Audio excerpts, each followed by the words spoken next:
വലിയൊരു പ്ലാനൊന്നും ഇല്ലാതെ പോകുന്ന ട്രിപ്പ് എന്നും ബെസ്റ്റ് ആയിരിക്കും. നല്ലൊരു അൺഫോർഗറ്റബിൾ മെമ്മറി ആയിരിക്കും. അങ്ങനെ ഒരു ട്രിപ്പാണ് ഇപ്പോൾ ഇന്നത്തെ നമ്മുടെ വ്ളോഗ്.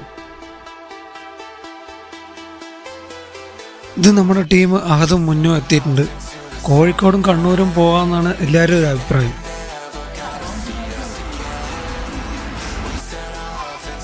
കോഴിക്കോടും കണ്ണൂരും ആണെന്ന് തീരുമാനിച്ച സ്ഥിതിക്ക് മാപ്പ് നോക്കിയിട്ട് അവിടെ പോകുന്ന വഴിക്ക് എന്തൊക്കെയുണ്ടെന്ന് തീരുമാനിച്ചിട്ടാണ് പോകുന്നത്.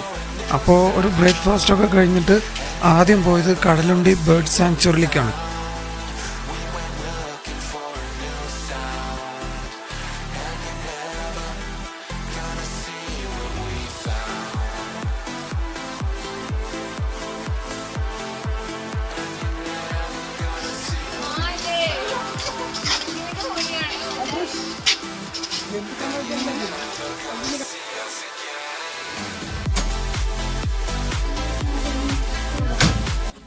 ബോട്ടിങ്ങിന് 1 മണിക്കൂറിന് 1000 രൂപയായിരുന്നു ചാർജ്.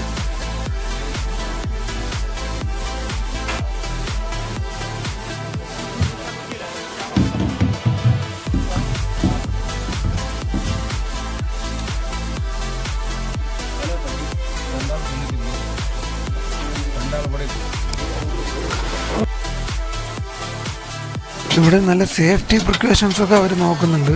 എല്ലാവർക്കും സേഫ്റ്റി ജാക്കറ്റ് നിർബന്ധമാണ് ഇവിടെ.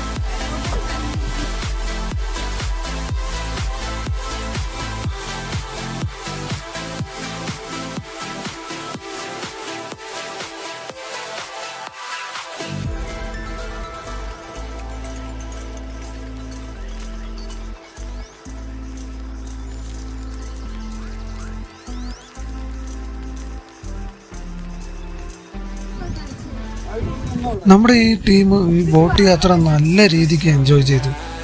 ബേർഡ് സാങ്ച്വറി ആണെങ്കിലും നമുക്ക് വലിയ രീതിയിൽ ബേർഡ്സിനൊന്നും അവിടെ കാണാൻ പറ്റിയില്ല എന്നുള്ളതാണ് സത്യം. എങ്കിലും നല്ല രീതിക്ക് ബോട്ട് യാത്ര നമുക്ക് എൻജോയ് ചെയ്യാൻ പറ്റുന്നതാണ്.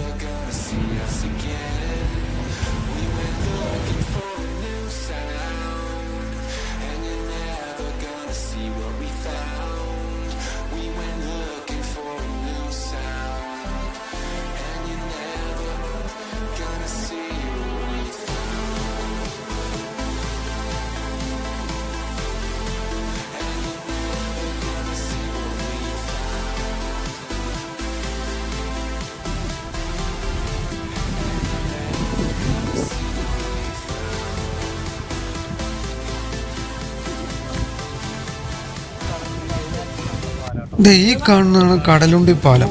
2001 കടലുണ്ടി ട്രെയിൻ ആക്സിഡന്റ് നടന്ന കാര്യമാണ് നമ്മുടെ ബോട്ട് ഓപ്പറേറ്റർ പറഞ്ഞു തരുന്നത്.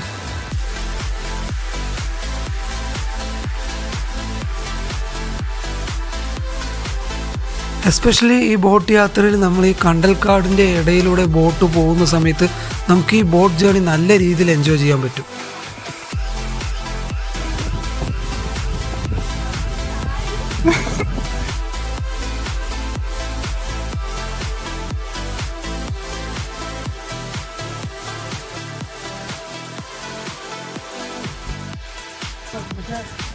എസ്പെഷ്യലി ഈ കാണുന്ന കണ്ടൽക്കാട് അടിപൊളിയായിരുന്നു.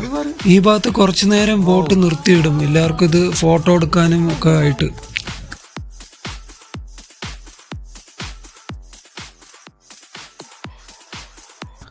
കുറേ ബോട്ടുകൾ ഉണ്ടെങ്കിൽ എല്ലാ ബോട്ടും വരിവരിയായി നിർത്തിയതിന് ശേഷം ഈ ഫോട്ടോ എടുപ്പ് കാര്യങ്ങളൊക്കെ കഴിഞ്ഞതിന് ശേഷം മെല്ലെ കണ്ടൽക്കാടിനകത്തേക്ക് ബോട്ട് പ്രവേശിക്കും. പിന്നെ അതിനകത്തേക്കുള്ള ജേണി നല്ല രീതിയിൽ നമുക്ക് എൻജോയ് ചെയ്യാനായിട്ട് പറ്റും. It's like a glitch I can't control. Someone's fucking with my dough. Kind of voodoo shit, you know. You won't find me tongue-tied. No witness on my side. Harmonies when I cry. This stuff makes me nauseous. Losing what they told us. Gotta tread real close.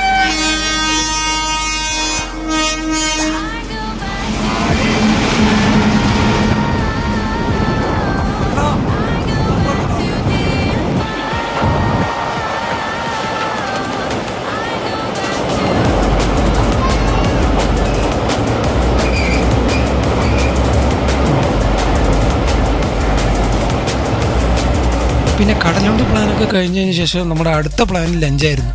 Lunch കഴിഞ്ഞതിന് ശേഷം നേരെ പോയത് നമ്മുടെ കരിയത്തുംപാറ എന്ന പ്ലേസിലേക്കാണ്.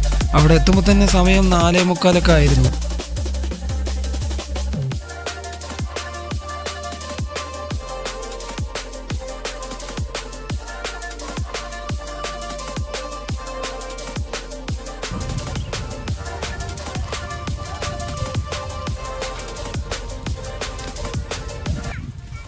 ഈ കരിയത്തുംപാറ എന്ന് പറയുന്ന സ്ഥലം നമ്മുടെ കോഴിക്കോട് ടൗണിൽ നിന്നും 45 കിലോമീറ്ററോളം പോകണം. അവിടെ ഫാമിലി ആയിട്ട് സ്പെൻഡ് ചെയ്യാൻ പറ്റിയ നല്ലൊരു സ്ഥലം തന്നെയാണ്. ഏകദേശം നമ്മുടെ പാലക്കാട് മലമ്പുഴയിലെ കവയൊക്കെ പോലെ ഒരു സ്ഥലമാണെങ്കിലും കുറച്ച് ഡിഫറൻസ് ഒക്കെയാണ്. പക്ഷേ നമ്മൾ പോയിരുന്ന സമയത്ത് കുറച്ച് ചൂടും വെയിലൊക്കെ ആയിരുന്നു. ഒരു ഈവനിങ് സമയമാണെങ്കിലും ചൂട് നല്ല പോലെ ഉണ്ടായിരുന്നു. അതില്ലെങ്കിൽ ഒരു കുറച്ച് തണുപ്പുള്ള സമയമോ ഒക്കെ ആണെന്നുണ്ടെങ്കിൽ നല്ല രീതിയിൽ എൻജോയ് ചെയ്യാൻ പറ്റിയ ഒരു സ്ഥലം തന്നെയാണ് കരിയത്തുംപാറ.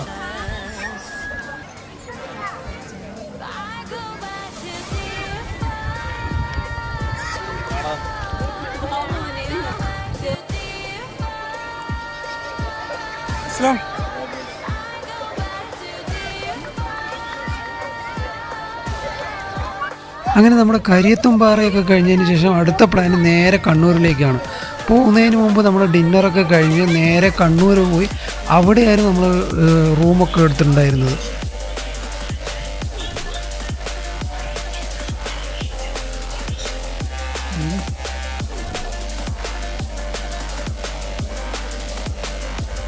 ഇതെവിടെയാണ് നമ്മൾ റൂം എടുത്തിരിക്കുന്നത്. ഇവിടെ എത്തുമ്പോൾ തന്നെ നമുക്ക് വൈകിയിരുന്നു, 11 മണിയൊക്കെ കഴിഞ്ഞിരുന്നു രാത്രി.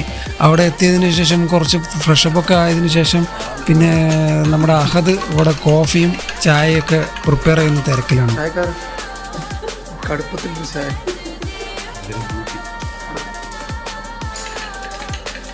പ്രൊഫഷണലാണ് തോന്നുന്നത്.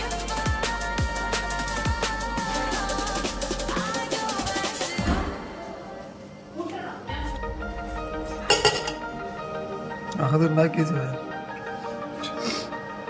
ഇത് കണ്ടിട്ട് അവര് ഇവിടെ തന്നെ നിർത്താം.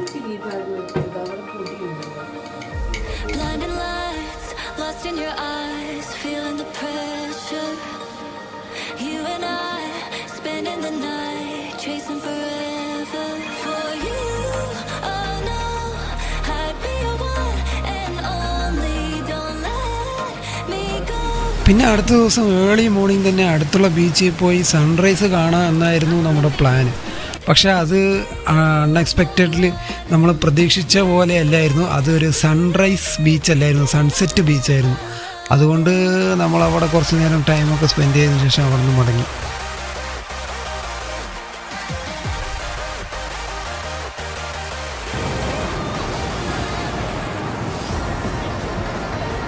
വിചാരിച്ച പോലെ സൺറൈസ് കാണാൻ പറ്റിയില്ലെങ്കിലും അവിടെ നല്ല ക്വാളിറ്റി മൊമെൻറ്റ്സ് ആയിരുന്നു ഞങ്ങൾക്ക് കിട്ടിയിരുന്നത്.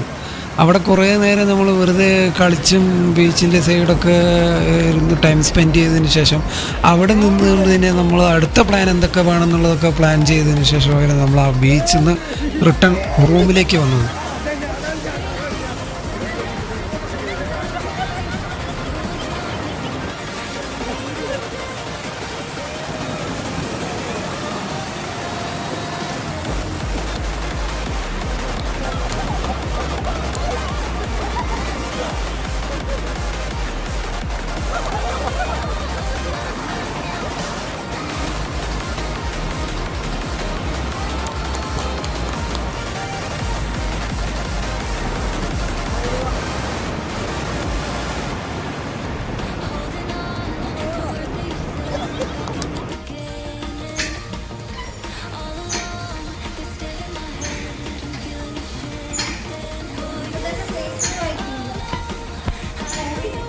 തിരികെ റൂമിൽ വന്ന് ഫ്രഷപ്പ് ആയതിനു ശേഷം നമ്മൾ അടുത്ത പ്ലാന് ബ്രേക്ക്ഫാസ്റ്റ് കഴിക്കുക എന്നുള്ളതായിരുന്നു. ഒരു വെജിറ്റേറിയൻ ഹോട്ടലിലേക്കാണ് പോയത്. ശ്രീകൃഷ്ണ എന്നായിരുന്നു ഹോട്ടലിൻ്റെ പേര്. അങ്ങനെ അവിടെ നിന്ന് അടിപൊളി പനീർ മസാല റോസ്റ്റൊക്കെ കഴിച്ചതിന് ശേഷം അവിടെ നിന്ന് നേരെ പോയത് ലൈറ്റ് ഹൗസ് കാണാൻ വേണ്ടിയിട്ടായിരുന്നു. പക്ഷേ അൺഎക്സ്പെക്റ്റഡ്ലി അന്ന് ലൈറ്റ് ഹൗസ് ലീവായിരുന്നു. മൺഡേ അങ്ങനെയുള്ള പ്ലേസസൊക്കെ ലീവായിരിക്കും. ആ ദിവസം മൺഡേ ആയിരുന്നു.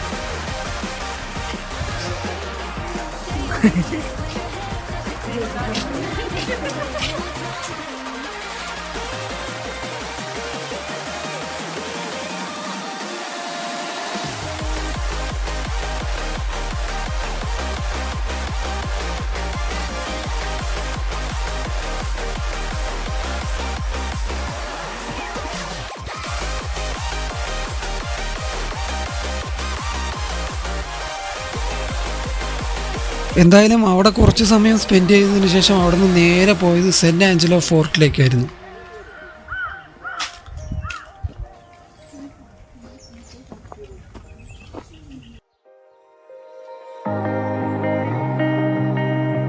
ആ ഫോർട്ടിൽ എനിക്ക് ഏറ്റവും ഇഷ്ടപ്പെട്ടത് ഈ കാണുന്ന വഴിയിലൂടെ പോയി കഴിഞ്ഞാൽ നമുക്ക് അടിപൊളി വ്യൂ ആയിരിക്കും.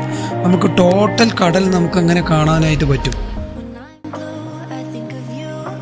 ആ ഫോർട്ടിൽ എനിക്ക് ഏറ്റവും ഇഷ്ടപ്പെട്ടത് ഈ കാണുന്ന വഴിയിലൂടെ പോയി കഴിഞ്ഞാൽ നമുക്ക് അടിപൊളി വ്യൂ ആയിരിക്കും. നമുക്ക് ടോട്ടൽ കടൽ നമുക്കങ്ങനെ കാണാനായിട്ട് പറ്റും. അവിടുന്ന് നമ്മുടെ മുന്നൂടെ ഒരു സ്പെഷ്യൽ ഡാൻസ് പ്രസൻറ്റേഷനൊക്കെ ഉണ്ടായിരുന്നു.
പിന്നെ അവിടെ നിന്ന് നേരെ പോയത് നമ്മുടെ സ്പെഷ്യൽ കണ്ണൂർ കോക്ടെയിൽ കുടിക്കാൻ വേണ്ടിയിട്ടായിരുന്നു.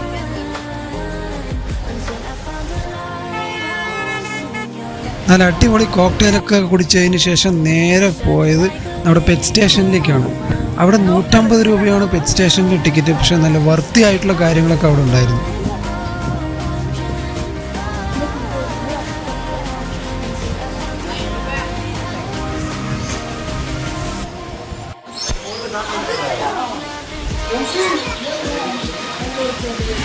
അതിനെ പിടിക്കും.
പിന്നെ അങ്ങനെ അഗെയിൻ ബീച്ചിലേക്ക് രാവിലെ സൺറൈസ് കാണാൻ പറ്റി സങ്കടം തീർക്കാൻ സൺസെറ്റെങ്കിലും കാണാം എന്ന് പറഞ്ഞിട്ട് വീണ്ടും നമ്മുടെ ബീച്ചിലേക്ക് പോയി.